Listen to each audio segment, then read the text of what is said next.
Bienvenidas y bienvenidos a Escritoras Ocultas.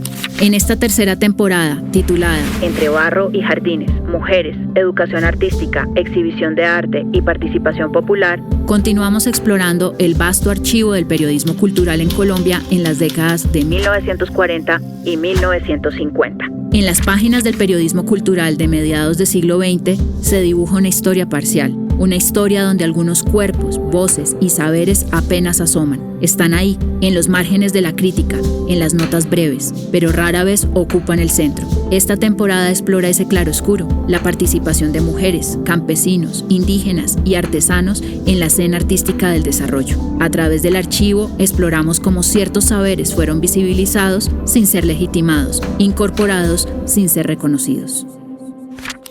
De la disciplina de lo inútil a la exposición floral, lo femenino en el discurso de la crítica de arte. Sobra agregar que el aprendizaje del arte inútil como materia complementaria de la educación femenina, junto con las otras enseñanzas superfluas mencionadas, estuvo reservado a los grupos sociales más pudientes. Es allí, por cierto, donde, dado el exceso de tiempo libre durante el cual se practican disciplinas superfluas de entretenimiento y recato, en no pocas ocasiones se producen muestras de virtuosismo artístico. Cosa semejante suele ocurrir con las artesanías que adquieren calidad en manos de las mujeres de los mandarines y desmerecen y decaen cuando las trabajan los estratos bajos de la comunidad. Pero también por similares razones, la práctica y la actividad inútil del arte sufren mengua y desmerecen. Cuando en los mismos estratos sociales la mujer cambia de estado, esto es, cuando el tiempo libre se acorta y el ocio del celibato es reemplazado por las tareas domésticas y por las obligaciones que impone el buen gobierno del hogar. Es así como se explica que entre aquel inmenso número de expositoras nombradas en los catálogos de 1886 y de 1899, la Historia Nacional del Arte solo puede citar con devota admiración el nombre de Margarita Holguín y Caro como artista vocacional. Es curioso anotar que precisamente se trata de una mujer soltera que además en ningún momento a lo largo de su dilatada vida abandonó la disciplina del arte inútil ni dejó de practicar los oficios decorativos, superfluos o de adorno que en su juventud aprendió. Escuchamos Eugenio Varney Cabrera, El arte en Colombia, temas de ayer y de hoy, Bogotá, Fondo Cultural Cafetero, 1980. Eugenio Varney Cabrera, seguramente varios de los que nos escuchan ya lo saben, es uno de los autores principales de la escritura de la historia del arte en Colombia. Sin embargo, al revisar sus escritos, especialmente cuando se refiere a mujeres artistas como Margarita Holguín, se hace evidente una mirada marcada por ciertos prejuicios de género y de clase. Adjetivos como inútil, cuando se refiere a arte inútil, complementaria, como materia complementaria, superfluas, exceso, decorativos, u otros adjetivos relacionados como clase, como pudientes o estratos bajos, o aquellos relacionados al tipo de la vida de un artista, como una mujer soltera, su vida dilatada, nos indican que Varney califica su obra, la de Margarita Holguín, como un arte inútil, una expresión que revela mucho más que su opinión personal porque habla de una percepción social muy generalizada. El arte de las mujeres era visto como algo decorativo, superfluo, una materia complementaria dentro de la educación de las jóvenes de familias pudientes, más que un pasatiempo que una práctica como valor artístico real. Los adjetivos que utiliza refuerzan esta visión. Habla de enseñanzas superfluas, oficios decorativos, exceso de tiempo libre y señala incluso que este tipo de actividades eran posibles solo para mujeres solteras, es decir, aquellas que no estaban obligadas a las tareas del hogar. En otras palabras, mientras una mujer estuviera sola y tuviera ocio, podía dedicarse al arte. Pero una vez casada, el arte debía ser abandonado para cumplir con su rol doméstico. Además, Varney introduce una fuerte distinción de clase. El arte realizado por mujeres de estratos altos se valora como arte decorativo, pero con cierto prestigio. En cambio, si lo hacen mujeres de clases populares, se desmerece y se convierte en mera artesanía. Esto revela una visión elitista donde lo que realmente importa no es la obra, sino que el estatus social de quien la realiza. Lo más llamativo es que este texto fue escrito en 1980, lo que nos recuerda que estas ideas no son de un pasado lejano. Son parte de una historia reciente que ha influido en cómo se ha contado y valorado el arte hecho por mujeres en Colombia. Por eso, en años más recientes, la historia del arte ha buscado hacer relecturas críticas y rescatar obras que fueron ignoradas o subvaloradas. De un lado, Varney no considera el contexto de las condiciones por las cuales las mujeres accedían a la educación del arte y la decoración. Para los que no nos han escuchado, pueden oír nuestro primer episodio de esta temporada con una amplia referencia a este tipo de formación. Por otro lado, este tipo de mirada se ha perpetuado a lo largo del tiempo y ha sido tarea de la historia del arte en los años más recientes realizar relecturas y revaloraciones sobre el arte y sobre su escritura particularmente. Nosotros nos hemos enfocado mucho en la fuente hemerográfica y una cuestión metodológica para poder tener estas otras miradas. Sin embargo, también es cuestión de perspectivas y de miradas por parte de quien escribe la historia. Aquí está la responsabilidad que desde nuestra primera temporada siempre hemos estado haciendo mención a los futuros historiadores del arte en relación a esto. La historia del arte no es para nada neutral. En un campo de disputa y de relecturas y de resignificaciones es precisamente allí donde encontramos el sentido de revisitar estas narrativas en nuestro trabajo de escritoras ocultas. Un ejemplo de contraste es Casimiro Eiger también, con el Salón de Pintoras. En nuestra última audición nos encontramos por extenso de la muestra colectiva de pintura femenina actualmente reunida en la sala de la Universidad de América, con obras de las siguientes artistas: Miriam Abed, Astrid Álvarez, Gisela Ballesteros, Teresa Callisté, Beatriz Daza, Margarita Lozano, Judith Márquez, esta vez con una escultura, Aida Márquez, Cecilia Porras, Frieda Sargent, Lucy y Teresa Tejada y Sofía Urrutia. A propósito de este certamen planteamos las siguientes tesis: que las exposiciones de pintura femenina no se justifican en realidad, ya que la división por sexos, tratándose de la producción artística superficial que las épocas, las generaciones y sobre todo la voluntad estilística constituyen denominadores comunes más poderosos y que por consiguiente un salón exclusivamente femenino puede tener cierto valor de curiosidad, pero en el fondo no deriva ninguna unidad del hecho de que las participantes sean mujeres.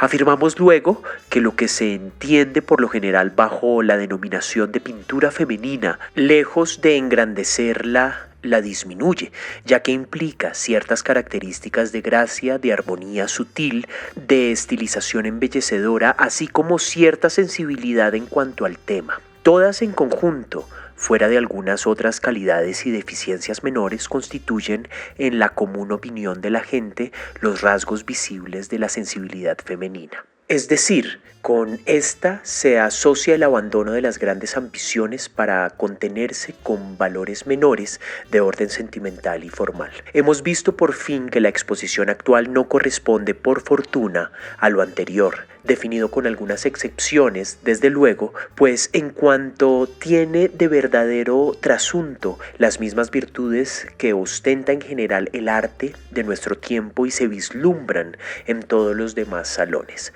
No dejamos de anotar que las mejores entre las mencionadas pintoras poseen la misma decisión formal, la misma valentía decorativa y la misma holgura de hombros de su generación, siempre a un mismo nivel. Y que para nuestro alivio hay pocas en las cuales se noten las debilidades que señalan y presentan su relativo encanto a lo que comúnmente se entiende por pintura femenina. Hicimos luego la enumeración de algunas de las obras, destacando sus aciertos y sus defectos, y dejamos para esta ocasión el examen de 3 que nos parecieron las más destacadas. Escuchamos Casimiro Eiger, Salón de Pintoras, 16 de julio de 1959, en Crónicas de Arte Colombiano, 1946-1963. Casimiro Eiger, compilación y prólogo de Mario Jursic Durán, Banco de la República, 1995. El texto de Casimiro Eiger a propósito del Salón de 1959 aborda el arte realizado por mujeres desde una perspectiva completamente diferente, retomando esta metodología de señalar los adjetivos. En este caso notamos que va a utilizar El término superficial, división superficial, la idea de visible como rasgos visibles, común como común opinión, mismas virtudes, decorativa como valentía decorativa, cierto como cierto valor y grandes como grandes ambiciones. Él no hace referencia a clase social o a la situación del estado civil de las mujeres. Ya nos muestra esto una posición diferente respecto de la comparación que acabamos de establecer. Ambos textos analizan el arte producido por mujeres, pero desde perspectivas distintas. Mientras el primer texto se enfoca en el arte inútil y su relación con la educación y el estatus social de las mujeres, el segundo cuestiona la validez del concepto de pintura femenina y su asociación con rasgos estilísticos específicos. Elguer discute la segregación de la pintura femenina en exposiciones específicas, argumentando que no tiene justificación real, ya que el arte no debería dividirse por género. Casimiro, a diferencia de Varney, está ubicado en el contexto histórico de nuestra época de estudio. Por ello, nos preguntamos cómo el periodismo cultural de este momento abordó y narró las exposiciones protagonizadas por mujeres. En ese caso, Casimiro Elguer, por ejemplo, cubre la exposición de Cecilia Porras. El 30 de septiembre de 1950, en la revista Semana, en su sección Mujeres, que ya hemos hecho mención anteriormente en nuestro episodio anterior, publica un artículo sobre la artista Sofía Urrutia. En este artículo se trata sobre la primera exposición individual de la pintora Sofía Urrutia Holguín, realizada en la Biblioteca Nacional de Bogotá en 1950. Se señala como una de las más importantes muestras de pintura del año y revela el talento autodidacta de un artista que sin formación académica ni intención comercial logra conmover, como se indica en el artículo, por la sensibilidad, sencillez y honestidad en su trabajo. El texto describe el estilo de Urrutia como planimétrico, ingenuo o primitivista, pero insiste en que, más allá de cualquier clasificación, su obra es profundamente intuitiva, personal y humana. Se subraya en el artículo que los temas tratados son escenas cotidianas, figuras humildes o paisajes simples, como lo menciona el artículo, nacen de la observación directa y no de modelos académicos. También se resalta su formación cultural adquirida por sus viajes y su origen social privilegiado, lo que contrasta con la humildad de sus motivos artísticos. El artículo la describe como, abro comillas, esta artista de 32 años, soltera, espigada, seria y tímida, hace solo 4 que comenzó a pintar espontáneamente y nunca ha tenido un profesor. Cierro comillas. Finalmente, el artículo destaca que Urrutia no busca fama ni prestigio con su trabajo, pinta por gusto personal y convicción propia, lo cual la convierte en una figura singular dentro del panorama artístico colombiano de la época. Este caso de Sofía Urrutia Holguín revela cómo la condición de la clase puede legitimar trayectorias autodidactas en el discurso del arte. Su formación no académica no fue vista como una carencia, sino como una muestra de autenticidad e intuición. Atributos que en su caso celebraron gracias a su capital cultural, social y económico. Su ascendencia diplomática, hay que recordar que es hija de un diplomático que trabaja mucho tiempo en Bolivia. Su sólida cultura adquirida por sus viajes, ella pasa bastante tiempo en Europa, y su pertenencia a una familia conservadora y acomodada que permitieron que su obra fuera recibida con entusiasmo y sin las sospechas de descalificaciones que suelen pesar sobre otros autodidactas, especialmente mujeres de clases populares. Así que su reconocimiento pone en evidencia cómo en ciertos contextos, y especialmente en la escritura del arte, el origen social puede suavizar o incluso borrar ciertas barreras que históricamente han limitado la legitimación artística. Otro caso de estudio importante, que en este caso nos acompaña de parte del archivo, será el Salón Femenino de 1951. Voy a hacer una referencia de nuevo a la revista Semana, con ese texto de Salón Femenino, a propósito de otra de estas mujeres pintoras, pero además gestoras, que nos interesa resaltar. En este caso se trata de Estelle Glasser de Escobar. Esther Glasser de Escobar nació en 1908.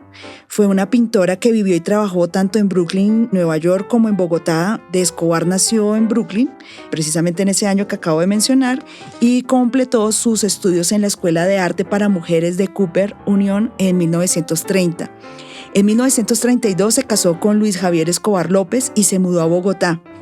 Durante la década del 50, Esther Glasser enseñó arte en la Universidad Javeriana Femenina, a propósito también de nuestro primer capítulo, antes de regresar a los Estados Unidos alrededor de 1960. Posteriormente enseñó en la escuela secundaria Erasmus Hall en Brooklyn y en la Escuela de Arte para Mujeres de la Cooper Union. Escobar expuso sus obras principalmente en Brooklyn, Bogotá y Roma. Yo no sé tú, pero creo que coincidimos en decir que Esther Glasser no aparece en la historia del arte referenciada. En lo absoluto. Entonces aquí la tenemos a esta mujer, no solamente como pintora, sino además como gestora de ese primer salón femenino de 1951, el cual va a ser referenciado, va a ser reseñado, como lo decía antes, por la revista Semana. A propósito, el artículo dice lo siguiente. El pincel femenino.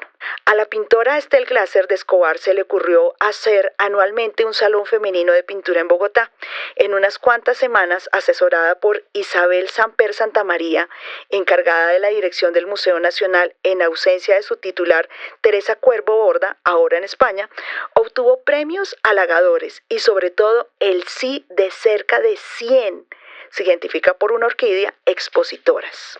El simpático y corpulento Gordon Brown, agregado cultural de la Embajada de Estados Unidos, habló en la inauguración la semana pasada. A Inés Acevedo Biester y Blanca Sinisterra de Carreño se las declaró fuera de concurso. La primera es hija de Ricardo Acevedo Bernal, uno de los mejores pintores colombianos de principio de siglo, de quien aprendió los rudimentos del oficio. Después viajó a Europa y estudió en academias de Francia e Italia. Presentó 4 óleos y un pastel. Los óleos Cecilia de Carlos Lleras Restrepo y su hija María Inés, María Pardo de Rojas y Antonio Gómez Restrepo, un boceto sobre el 20 de julio de 1810 y un desnudo femenino. Su pastel, el único del salón, es difícilmente superado. Aquí de nuevo cerrando comillas de la reseña que estamos haciendo de este artículo del 51, cómo pesa también ese capital social que mencionabas con Sofía Urrutia en el caso de la hija, ¿no?, de esta mujer Inés Acevedo Biester, hija de Ricardo Acevedo Bernal, y cómo la revista también está interesada en reseñar que no solamente adquiere su formación como artista por su condición de hija de este reconocido artista, sino también porque se ha formado en artes a nivel internacional. Retomo algunos nombres que participaron de mujeres en este salón femenino. Va a volver a aparecer el nombre de Vica Marotti de Goenaga, que habíamos mencionado dirigiendo la Escuela de Cerámica del Colegio Mayor de Cundinamarca. En este caso se menciona que ha expuesto en otras ocasiones. Ella participó con 2 óleos de gran tamaño, el primero titulado Doña Francisquita, el cual, según la revista, es uno de los mejores en cuanto a composición. Y también con otros óleos de fondo de paisaje y el retrato de su hermana Inés, hecho con pocos elementos, lo cual nos permite pensar en la gestión de Vica Marotti de Goenaga, no solamente en esta escuela de cerámica, con toda la importancia que eso tuvo precisamente en esa formación técnica y las mujeres que de allí se graduaron con estos conocimientos, no solamente su incidencia en el campo laboral, sino también en ese contenido pendiente de la historia del arte, de reconocer qué pasó con estas mujeres que se graduaron de esa formación cerámica bajo la dirección de Vica Marotti, sino también de ubicarla a ella exponiendo, y que al parecer, según este artículo, no es la primera vez que expone, sino que está pendiente por revisar cuáles son esas exposiciones de Vica Marotti. Hay otros 2 nombres que me parecía bastante interesante mencionar, precisamente por lo que dice, lo que reseña la revista. Una de ellas es Cristina de Chalpunsinski, la cual participa con 2 témperas, su manera preferida de expresión, según la revista, y dice, La joven y la composición. Serán los títulos de esas témperas con la que participa. Menciona también la pincelada y el colorido, conocidos también en 2 exposiciones en Bogotá, del Museo Nacional y de la Biblioteca Nacional, y que son valoradas por quien está reseñando, que es anónimo para la revista Semana, como admirables. Entonces, de nuevo, otra mujer, en este caso una mujer con un apellido extranjero, que también había expuesto antes y que acá viene y hace parte de este salón femenino. El otro nombre que me interesa resaltar es el de Crossi Wanda Russi. Y dice la revista, abro comillas: saliéndose de la tónica realista del certamen, exhibe 2 lienzos de factura modernista, La Loca y Demonio. Vigorosas concepciones realizadas en verdes oscuros y violetas, sin sujeción alguna a los principios aceptados y con primeros planos bastante pronunciados. Imaginar las pinturas de esta mujer, Crossi Wanda Russi, a qué se refería y a propósito de lo sugerente de sus títulos, La Loca y Demonio. Otro nombre será Carol Beulac, esposa del embajador de Estados Unidos en Colombia, la cual participa con 4 óleos, flores y naturaleza muerta de agradable colorido. Y retomando en nuestro audio de entrada, nuestra referencia a Margarita Holguín y Caro, la cual participa con un cuadro titulado La Costurera. A propósito, la revista Semana dice: La Costurera, de Margarita Holguín y Caro, pintado hace varios años y de la colección de arte pictórico del Museo Nacional. Su autora, residente en Europa, fue alumna de la Escuela de Bellas Artes, bajo la inspiración de profesores de periodos anteriores de la temática pictórica, lejos de las estridencias actuales, lo cual implica que sí hay una formación en artes en Margarita Holguín y Caro.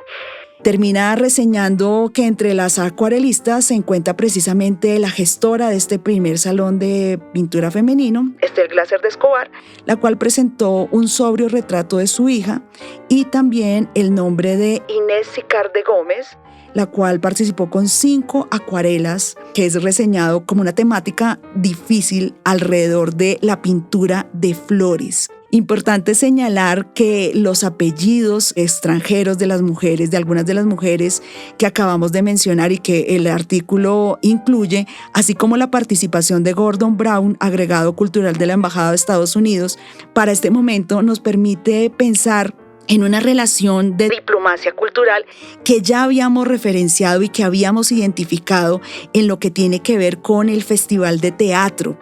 El archivo del periodismo cultural nos ha permitido establecer cómo las embajadas en Colombia dinamizaron ese circuito de las artes en Colombia, y este es otro ejemplo claro de esto. No es menor pensar que esa participación de estas mujeres no solamente aseguraba que estaríamos ante obras y ante artistas que habían tenido un contacto directo con una formación internacional, sino también con una cultura que da cuenta precisamente de ese campo ampliado y de esa historia del arte. En la revista Semana del 9 de mayo de 1953, por un autor anónimo, se hace una reseña de varias exposiciones.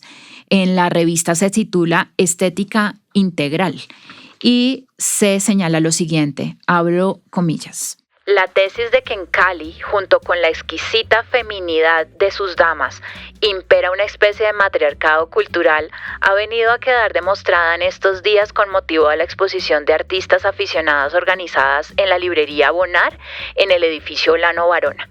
Cerca de 20 amateurs de la pintura y de la escultura, en su mayoría señoras y señoritas de la sociedad caleña, han demostrado valientemente ante el público sus cualidades y virtudes artísticas. Los críticos han tenido que confesar que entre los expositores aficionados hay algunos, y claro, algunas, que si hubieran dedicado todo su tiempo al cultivo del arte, hoy podrían figurar en las divisiones mayores.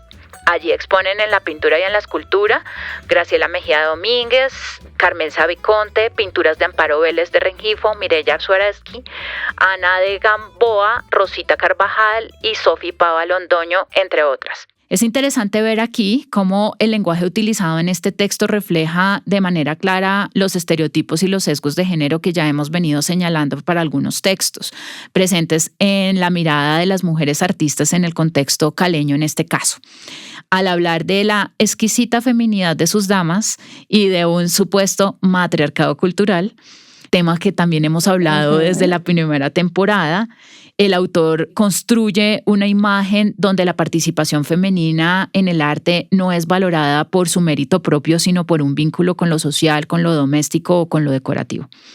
El uso de términos como valientemente para describir la exposición pública del trabajo artístico de mujeres y la insistencia de su condición de aficionadas refuerza la idea de que su incursión en el arte es un acto excepcional y casi temerario más que una práctica legítima.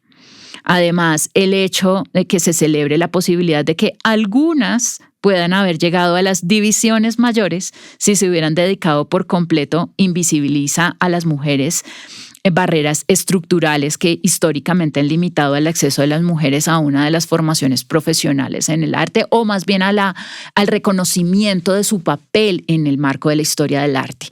Este discurso no solamente reduce el arte femenino a una actividad secundaria y socialmente tolerada para la época, sino también perpetúa la idea de que el talento artístico en las mujeres es algo accidental, siempre condicionado por el tiempo libre, al entorno social y no por su capacidad, formación y vocación. Cabe aclarar que en este mismo texto de la revista Semana también se señalan exposiciones, se señala que hay un niño exponiendo que va a ser Pedro Alcántara y cubren también otras exposiciones de otras ciudades, entre ellos exposiciones de Jorge Elías Triana, donde pues evidentemente los adjetivos son completamente diferentes. Acá pues nos enfocamos en justamente cómo se cubre una exposición de mujeres.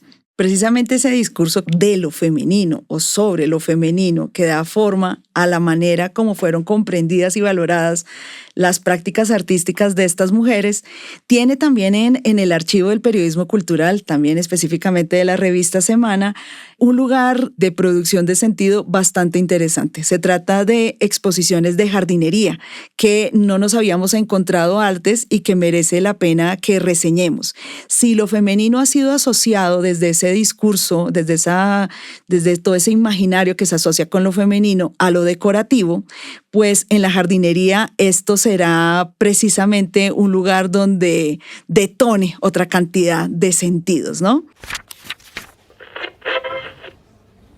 ¿Por qué viene la gente a ver flores?, nos preguntaba con asombro un joven escultor colombiano, y no parece fácil de respuestas, máxime cuando en las casas bogotanas, fuera de los consabidos geranios y de una o dos matas poco costosas, los adornos florales que se advierten y los floreros multicolores, comprados en los bazares no recibidos como obsequios rara vez, pueden comprenderse de contener una flor viva y esplendorosa. No obstante, el espectáculo observado en el Museo Nacional durante el día de la inauguración era el siguiente. 100, 1000, millares de personas procuraban transitar por las naves atestadas del edificio, formando espesas filas que como serpientes se movían con lentitud a lo largo de las vitrinas de exhibición.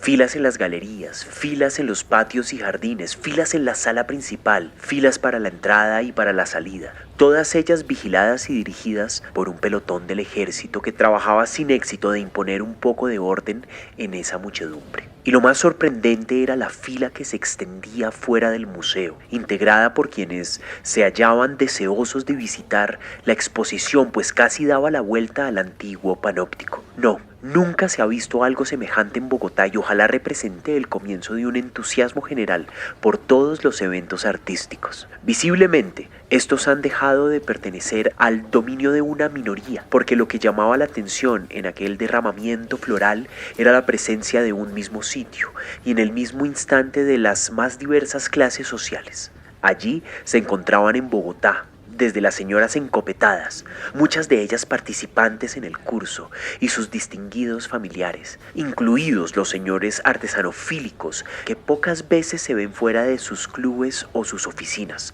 junto con los intelectuales, escritores, pintores, músicos y los profesionales de toda índole, pasando por una mesa compacta de individuos de clase intermedia hasta llegar al pueblo bogotano, muchachos y muchachas, viejecas encopetadas y niños del brazo de sus madres, así como soldados con permisos de salida. Escuchamos Casimiro Eiger sobre una exposición de floricultura, 16 de octubre de 1953, en Crónicas de Arte Colombiano, 1946-1963. Casimiro Eiger. Compilación y prólogo de Mario Jursic Durán. Banco de la República, 1995. La revista Semana también cubre este evento con la fortuna para nosotras y para los y las interesadas en revisar archivo que incluye fotografías.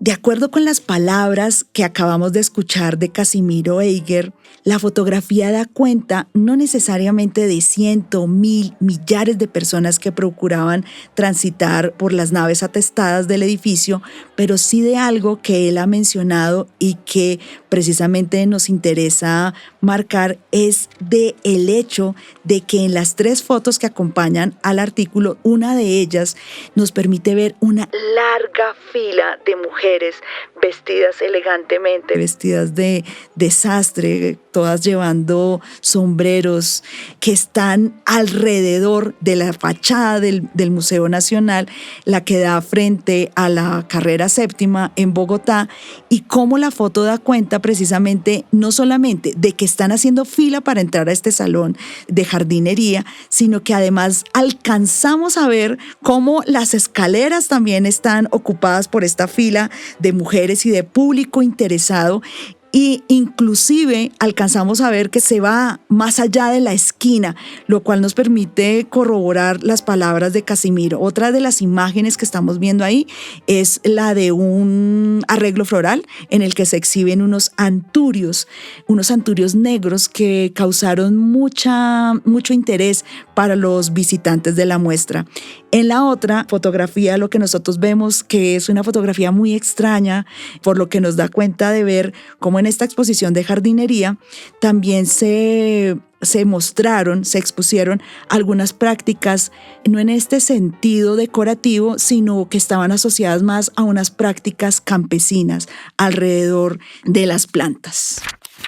Desde la década de 1940, las iniciativas de floricultura en Colombia comenzaron a tomar forma gracias a las propuestas lideradas por mujeres, como lo demuestra la creación del Club de Jardinería de Bogotá. Fundado por un grupo de señoras capitalinas, este club surgió con el propósito de aprender y compartir conocimientos sobre floricultura y horticultura, abarcando diferentes técnicas desde la siembra, la cosecha, hasta el arte del arreglo floral y su exhibición. Más allá de esa dimensión estética, el club ha contribuido, y digo ha contribuido porque todavía existe, ha contribuido activamente a la promoción del cuidado del entorno natural, convirtiéndose en una organización pionera en la protección y conservación de recursos ambientales de Bogotá, de la ciudad. Su historia evidencia el interés por las flores, los jardines y cómo estos también transforman cierta plataforma de acción colectiva femenina y que hoy por hoy podríamos leer también como cierta conciencia ecológica urbana. Hoy por hoy. Nuevamente, la revista Semana de 1950, con un artículo anónimo del 24 de junio titulado Jardinería, el reino de las flores, nos señalan varios aspectos. Este artículo relata la historia y el impacto del Club de Jardinería de Bogotá, fundado en 1943 gracias a la iniciativa del botánico estadounidense David Fairchild y Alicia Cortés, con el apoyo de un grupo de mujeres lideradas por Elvira Pardo de Reyes. La fecha en realidad es un poco confusa porque en varios de los rastreos de hemerografía que hemos hecho, algunas fuentes señalan el origen de la fundación del club en 1941, otros en 1942, y este artículo que hacemos mención lo señala en 1943. Pero bueno, en todo caso, son los primeros años de la década de los 40. A partir de una exposición floral organizada por la señora Patterson del American Women's Club. El artículo repasa los orígenes, los objetivos y los logros de esta organización, que nació con la misión de fomentar este cultivo por las plantas, promover el gusto por las flores, realizar concursos, impartir clases y vincularse con asociaciones similares de otros países. Este artículo señala la vinculación de un cuantioso número de mujeres. Señalo 2 más como por referencia actual. Una es Lorencita Villegas de Santos y otra es Mercedes Sierra de Pérez, que para que los que tengan como referencia en Bogotá es justamente el origen del Museo del Chico. Hay muchas mujeres más, pero Sí. como ya lo hemos mencionado, No lo la logramos. verdad no nos da el tiempo para poder mencionarlas a todas, que es muy interesante rastrearlas en realidad. El club influyó notablemente en la mejora del paisaje urbano de Bogotá, interviniendo tanto en jardines privados como públicos, como los de la Quinta Bolívar en el 48. Se les encargó esto en el marco de la reunión en Bogotá de la 9ª Conferencia Panamericana, es decir, en pleno Bogotazo, la Universidad de los Andes después y también el Jardín del Aeropuerto. Ellas fueron las encargadas de hacer, digamos, como todas estas actividades.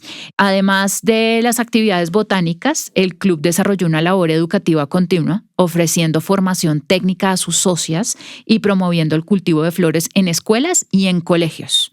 A lo largo de los años, el club ha contado con la participación activa de mujeres, la mayoría de élite bogotana, quienes han sostenido y proyectado esta iniciativa con una visión pues, estética, social y ambiental.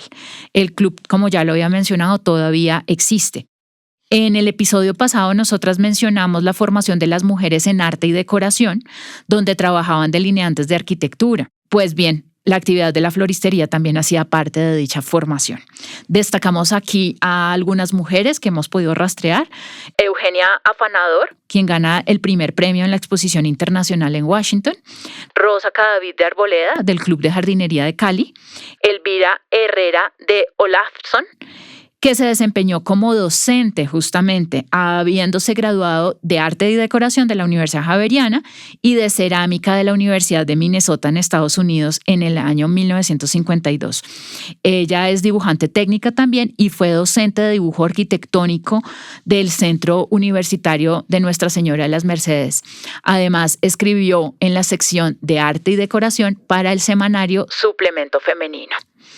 Y nos gustaría cerrar con otra mujer, Beatriz Scheller González, docente también de la Universidad Javeriana, después de ser graduada también de Arte y Decoración de esta misma universidad y obtener la primera tesis laureada con el proyecto de un cinematógrafo.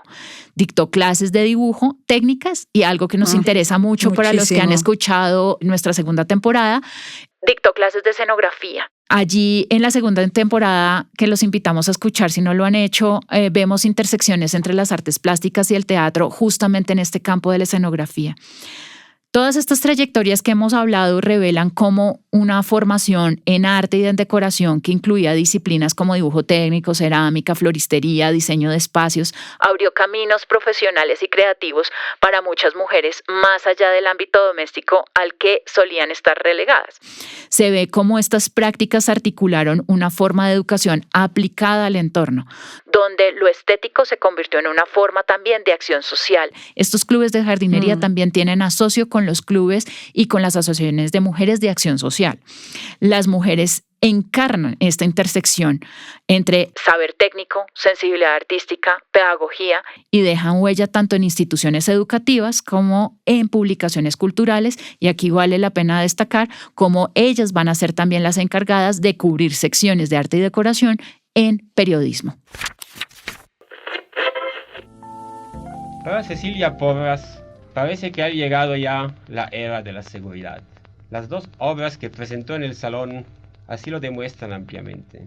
Están superadas las épocas de búsqueda, de imitación de expresiones paralelas a la suya, de vacilación formal o colorística. Hoy día, todos los elementos dispersos de la producción de Cecilia Porras, que parecían desarrollarse desigualmente y como por separado, se están uniendo, produciendo esa síntesis alegre de los colores y de las formas que pudimos observar en Chambacú y particularmente en Barcas, cuadro muy de su manera, en el cual los diferentes elementos tonales y compositivos de sus precedentes óleos y dibujos parecen haberse dado la cita para el placer de nuestros ojos. Las cometas y las naves, las casas asoleadas y la soledad marina, un dibujo depurado y el color brillante, provenientes cada uno de alguno de sus trabajos conocidos, forman sin embargo un conjunto perfectamente cerrado, al cual solo podría reprocharse el jugar demasiado con las formas, el aprovechar lo adquirido más que buscar derroteros nuevos. Si Cecilia Porras logra, como es de esperar, Vencer ese su último escollo iniciará el camino hacia el arte grande e independiente que todos sus admiradores le desean. Escuchamos Casimiro Eiger, exposición Cecilia Porras, archivo HJCK. Ahora bien, el discurso de lo femenino como articulador de la producción y de la práctica de las mujeres, retomando a Eiger, que nos está acompañando en este capítulo, representaba un enfoque de crítica muy distinto al que para la época se ha institucionalizado, refiriéndonos a ese discurso producido por Marta Traba. En 2008, durante una sección organizada en Bogotá por la Embajada de Polonia con motivo del 30 aniversario de la muerte de Eiger, Manuel Camargo, su discípulo y también alumno de Marta Traba, pintor y profesor de la Facultad de Artes de la Universidad Nacional, afirmó que la crítica de Eiger difería de la de Traba como, abro comillas, una operación con anestesia de una sin anestesia, cierro comillas. En Eiger no solamente nos damos cuenta de esa visión ampliada que le permitió escribir, hablar, valorar el trabajo que se hizo en esta exposición de jardines y de floreros del club que acabas de mencionar, sino que también nos damos cuenta de cómo en la manera como él aborda lo femenino, asociado a una práctica de crítica de arte, va a tener unas particularidades. Eiger también fue uno de los primeros críticos en apoyar precisamente la participación de las mujeres en el arte. Al reseñar exposiciones de artistas como Cecilia Porras o Lucy Tejada, señalaban la necesidad de, y otra vez viene la importancia, profesionalizar la pintura femenina. Cecilia Porras realizó su primera exposición individual en 1955 en Bogotá, precisamente en la galería El Callejón, que está vinculada directamente con la gestión de este crítico llegado a Colombia. En 1956, en el programa Arte, Música y Literatura, Eiger habló sobre ella con estas palabras, abro comillas. Hoy es uno de los talentos más evidentes de la pintura contemporánea en Colombia. Su esfuerzo por expresar su arte mediante formas nuevas, contundentes y coherentes, así como su rechazo a la tentación del encanto fácil y la sensibilidad romántica, demuestran un trabajo consciente y seguro, un trabajo verdaderamente creativo. Lamentablemente, la mayor parte del trabajo de Casimiro Eiger como crítico de arte consistió en charlas radiales, efímeras, nunca publicadas por él, lo que llevó a que fueran olvidadas o eclipsadas por la labor de Marta Traba. Esta última dejó un legado en forma de libros y para el público contemporáneo se convirtió en un símbolo de aquella época. Marila Hoffinger, en su texto, Transformaciones contemporáneas de la literatura y el periodismo, sostiene que actualmente existen variantes de la literatura basadas en diferentes formas de lenguaje y distintos soportes: literatura impresa, literatura auditiva, literatura electrónica. A la luz de esta clasificación, Casimiro Eiger practicó el periodismo auditivo y a través de sus programas influyó tanto en el ámbito literario como en el artístico. Fue un creador en pleno sentido de la palabra, producía textos hablados que de haberlos recopilado y publicado como libro, habrían tenido la misma o incluso mayor relevancia que los textos de Marta Traba, primero difundidos en televisión y luego editados en formato escrito. A propósito, nos acompaña el texto, que es el único texto que se encuentra, que retoma algunas de esas conferencias que él dio durante todos sus años de trabajo en radio, que es un texto que se titula Crónicas del Arte Colombiano 1946-1963, Casimiro Eiger, compilación y prólogo de Mario Jurich Durán, publicado por el Banco de la República.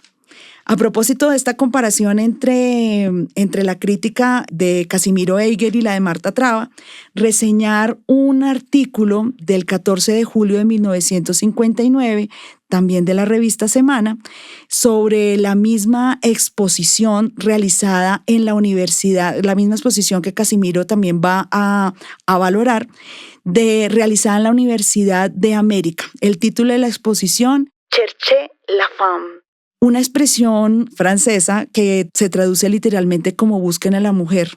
Es una frase que suele usarse para sugerir que detrás de ciertos eventos o problemas, especialmente en contextos de misterio, casi que se convierte como en una frase ya demasiado dicha, siempre habrá una mujer, ¿no? Detrás de ese misterio se encontrará, tendrá que ver, remitirá específicamente a una mujer. Voy a permitirme leer algunos párrafos de ese artículo de Marta Traba para poder darle sentido a lo que acabo de mencionar en esa comparación entre la forma como se organiza desde Casimiro Eiger el discurso de lo femenino asociado a la práctica artística respecto de la escritura de Marta Traba. Entonces, el comienzo. Estamos hablando de esa exposición de julio de 1959. Dice Marta Traba. Por lo general, la mujer que escribe ha sentido desagrado de que se la rotule dentro de la literatura, poesía o arte femenino, puesto que es evidente que tal catalogación, casi siempre hecha por los hombres, tiene un leve tono de condescendencia hacia los valores que esas manifestaciones implican, y agrega el término femenino para explicar y disculpar las debilidades que se encuentran en ellas. No creo que se diga, pues, femenino despectivamente, sino lo que es peor, cariñosamente, como la lastimosa simpatía con que una inteligencia fuerte mira los devaneos de algún espíritu frágil. Y la muestra de pintura femenina organizada por la Universidad de América en su nueva sala de exposiciones me confirma esos atributos genéricos de lo femenino: debilidad, espontaneidad, gracia, ausencia de un verdadero sentido creador, de donde puede concluirse, aun a riesgo de granjearse la turbulenta antipatía de las mujeres, que cualquier manifestación creadora hecha por una mujer se destaca solo cuando aparece resueltamente fuera de su cuadro y que, en cambio, se mantiene en una discreta reserva cuando apenas alcanza los calificativos correspondientes al concepto de lo femenino. Continúa la autora diciendo: no hay en la exposición de la Universidad de América ninguna obra que signifique una creación formal. Esa independencia que el artista alcanza cuando llega a crear algo que solo se parece a sí mismo, cuya expresión y sentido solo se relacionan consigo mismo, está por completo ausente en la exposición. En cambio, casi todas las artistas expositoras tienen el poder de reflejar las imágenes creadas por otros, no limitándose a copiarlas, sino descargando sobre ellas una sensibilidad que las modifica notablemente. El caso más significativo me parece Teresa Cuéllar, cuyo cuadro es el más bello. Y ojo a propósito de nuestro inicio, atendiendo a los adjetivos, retomo, como factura y quehacer artístico de la muestra. Es imposible ver a Teresa Cuéllar desligada de la mano de su maestro, Fernando Botero, pero el concepto de lo monumental, la simplicidad extrema de los volúmenes que levanta toda la pintura de Botero, resulta aquí compartido con una materia blanda, sentimental, que le quita de inmediato lo monstruoso y lo exótico y lo vigoroso y la introduce en un nuevo valor, la gracia. Ahora bien, la obra de Botero podrá calificarse de todo menos de graciosa. Está llena de ironía, concepto que no tiene nada que ver con la gracia. En la gracia hay lo amable y lo frívolo, un desmayarse de las pasiones que no se precisan suficientemente o que se resuelven en sí mismas. La pintura de Botero se mantiene en pie como si fuera mármol. Sino a que ellos han logrado lo que los otros no han logrado, y que los otros están dentro de un área general que podríamos llamar la pintura a medias. ¿Qué quiere decir la pintura a medias? Cuando hablamos de la Argentina, ustedes se acuerdan que fui muy dura con mi país y que dije que lo que se hacía en el 90% de las obras argentinas es una pintura a medias, es decir, una pintura que está utilizando una serie de elementos contemporáneos, los emplea con cierta eficacia, con cierta habilidad técnica, pero no crea mundos originales. ¿La pintura a medias es necesaria en un país? Claro que sí es necesaria. Es fundamental, porque un país no está formado de genios, ni está formado de gentes que todas han llegado a un nivel, digamos, creador dentro del arte. La pintura a medias sirve muy eficazmente y tal vez más eficazmente que las obras de los creadores para educar al público, porque le da en pequeñas dosis y sin molestarla demasiado una serie de elementos del arte contemporáneo, la va educando sin fricciones y sin violencias para que acomode su ojo a algo ya distinto y que forma parte de la iconografía del siglo XX. De manera que la pintura a medias es válida. El hecho de que nosotros lleguemos a admitir que hay ciertos pintores creadores en el más completo sentido del término, y el hecho de que al lado de ellos coloquemos o por debajo de ellos coloquemos la pintura a medias, no quiere decir que la destruimos, quiere decir que la ubicamos.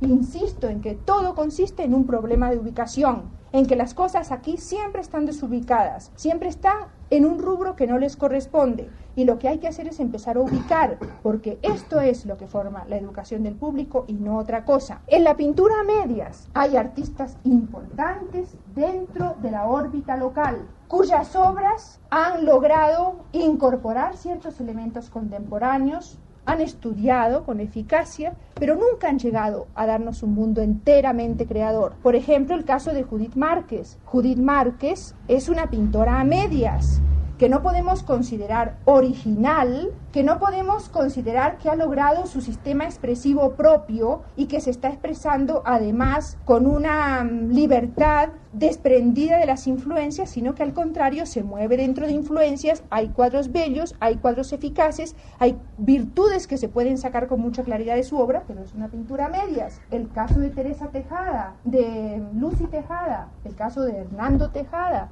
el caso de Enrique Grau, todas estas son pinturas a medias que no han conseguido, vuelvo a insistir, la creación de un mundo original, pero que de ninguna manera deben dejar de existir ni son abolidas por una crítica implacable e injusta, en absoluto. Simplemente se está tratando de delimitar cuáles son la importancia y los valores de esta pintura media. Escuchamos Marta Traba, conferencia sobre pintura colombiana, archivo HJCK.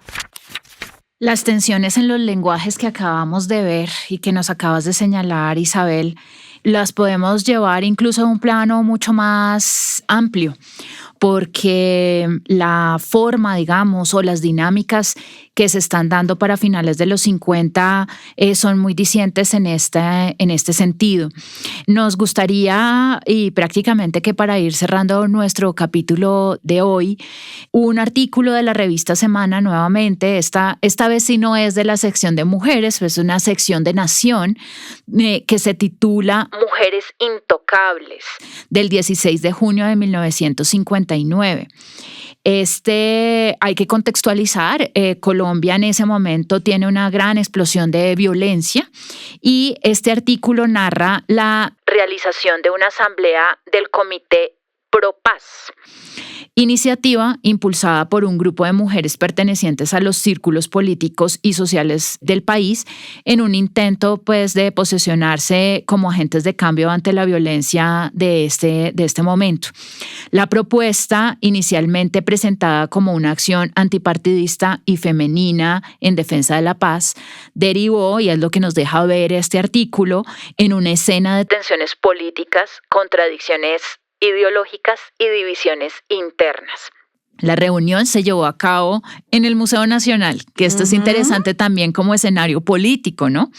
Liderada por figuras como la senadora Esmeralda Arboleda de Uribe. Hay que recordar que hicimos mención en nuestra primera temporada, Esmeralda Arboleda va a ser una de las mujeres que luchen por el voto. Ya para 1959 es senadora.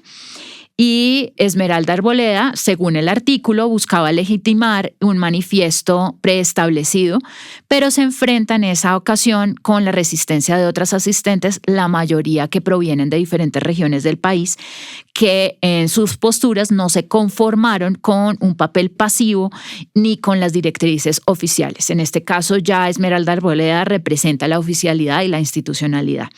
El texto relata y retrata en un tono muy irónico cómo la movilización femenina, pensada como una estrategia de conciliación simbólica, terminó realmente evidenciando fracturas dentro de lo que va a ser podríamos decir ya prácticamente como una segunda oleada de feminismo colombiano. La primera había sido la de la lucha del voto y hasta ahora lo han ejercido y ya tienen, digamos, cierta entrada en el ámbito institucional. de esta época, ¿no? Estamos hablando de 1959. Hay una decisión también entre una élite que pues busca hablar, digamos, en nombre de todas las mujeres y un sector que es mucho más crítico y autónomo y que exige ser escuchado y prácticamente tener como una voz propia. Voy a hacer como menciones algunos apartados de ese artículo solamente para hacer énfasis en lo que hemos ocupado en este capítulo y es la manera como se dirige y se habla sobre las mujeres. En ese sentido, abro comillas, el artículo dice lo siguiente.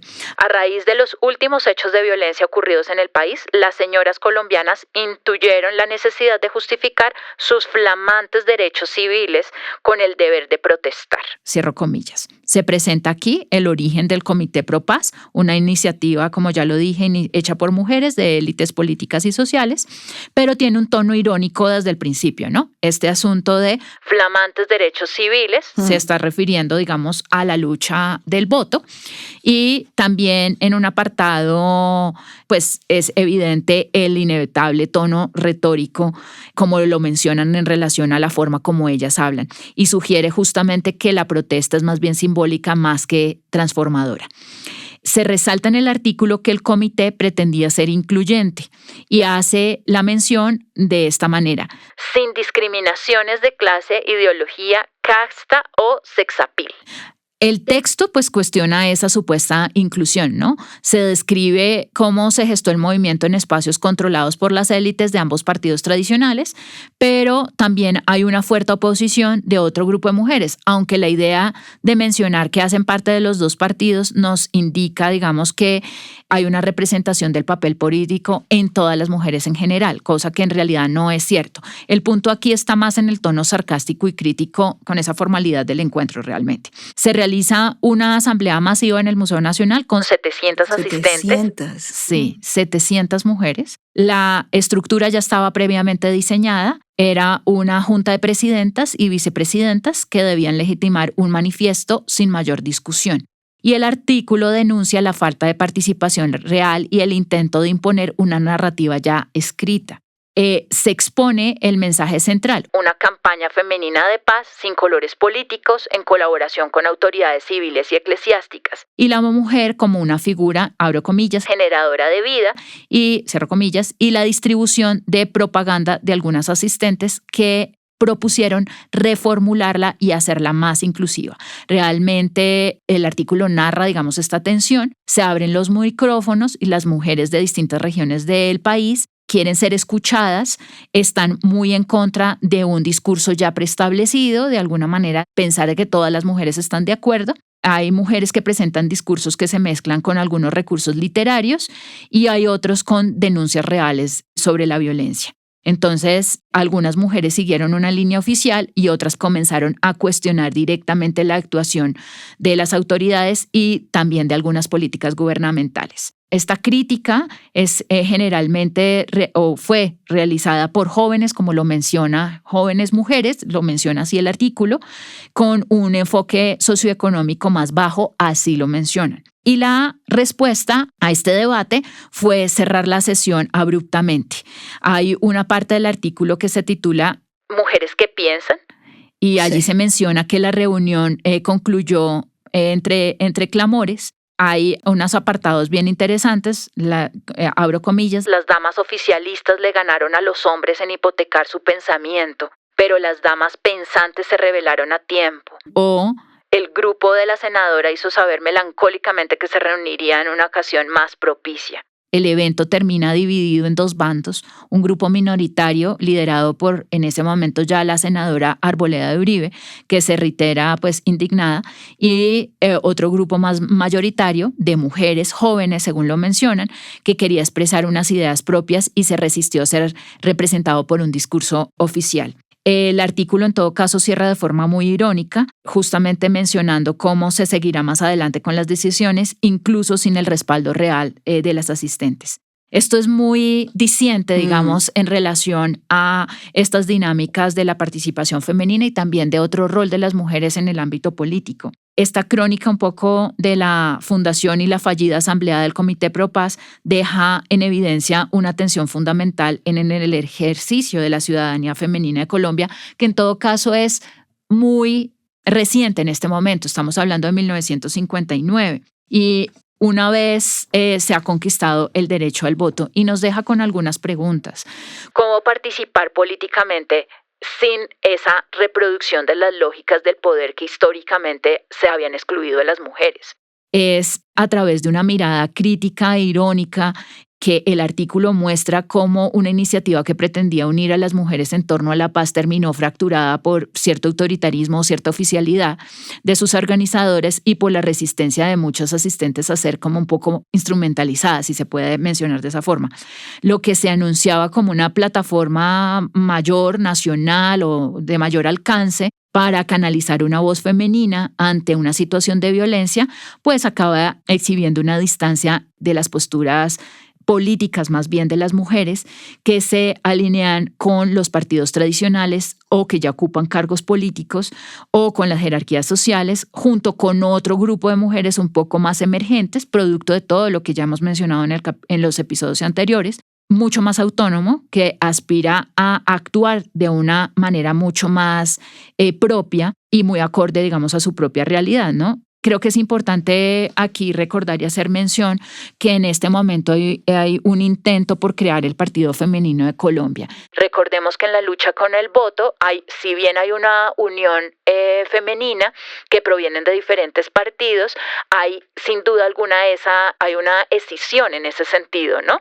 Hay mujeres de partido conservador, hay otras mujeres de partido liberal que están unidas o se unieron en la década de los 50 por la lucha sobre el voto y los derechos civiles, pero que una vez pasado este hecho, una vez han ejercido el voto, pues prácticamente se empieza a ver esa fractura en términos de ideología política que va a impedir la consolidación de un partido femenino en Colombia que hasta el momento pues no ha existido. Y por otro lado también lo que ya hemos mencionado en el episodio anterior y es justamente cómo hay un grupo emergente de mujeres en otros espacios que ha podido, digamos, también acceder vía la educación, que es fundamental, bien sea técnica o profesional, y que eso las lleva a ejercer otros rangos del poder y que aquí en este artículo nos deja ver cómo de alguna manera estos dos escenarios se estrellan, digamos que en un debate bastante fuerte. Este episodio pues puede contrastarse con otros modos de participación de las mujeres en una esfera pública de este mismo periodo, especialmente lo que hemos cubierto con periodismo cultural, ¿no? En exposiciones artísticas o en la producción, digamos, artística de muchas artistas, docentes, escritoras, que comenzaron a construir una presencia crítica desde sus propios lenguajes justamente durante la década de los 50 y que es evidente ya para finales del año, pues de esta década. La historia de esta participación femenina, digamos que se puede ver como bifurcada en varios caminos. Uno más institucional y limitado a ciertas formas que siguen siendo patriarcales, aunque ya ciertas mujeres están ocupando esa esfera pública de poder político, y otro que es mucho más difuso pero más profundo, que es el que hemos venido rastreando a través del periodismo cultural, desde el arte, desde la educación y desde la escritura, que permite a las mujeres explorar otras formas de pensamiento, otras formas de sensibilidad, otras formas de crítica y también otras formas de acción social y cultural que van a ir cambiando, digamos, las dinámicas de la estructura social de Colombia. Estos espacios, pues muchas veces invisibilizados o fueron invisibilizados, pues resultan fundamentales para consolidar y ver y reestudiar y releer esta voz femenina como una voz femenina muy diversa, muy compleja y muy activa, tanto en el ámbito político como en el aspecto cultural que pues se catalogó dentro de este marco de lucha de derechos. Respecto de ese comité reunido, y quisiéramos como invitar a nuestros oyentes a imaginarse más de 700 mujeres reunidas en el Museo Nacional. A propósito también de la descripción de Casimiro Eiger de millares, que seguramente no cabían, pero sí de cientos de visitantes a una exposición también femenina. La pregunta por el control del discurso que nos acompañó en este capítulo: ¿quiénes organizan y configuran ese ese discurso respecto de los hechos, ya sean en el campo de las artes o en la esfera social, ambos precisamente como configuradores de esa esfera pública. La pregunta más allá entonces por ese control del discurso y la manera como se organiza desde ahí la realidad es preguntarnos por los hechos, así como está titulado este artículo que hacías mención de Las Intocables, pensar que para ese momento las mujeres tienen una voz, que no necesitaban ser representadas, han logrado no tener que ser representadas por otros, sin embargo el relato del periodismo cultural todavía las hace dependientes de esa valoración y de esa casi que tutela para la interpretación y valoración de sus producciones.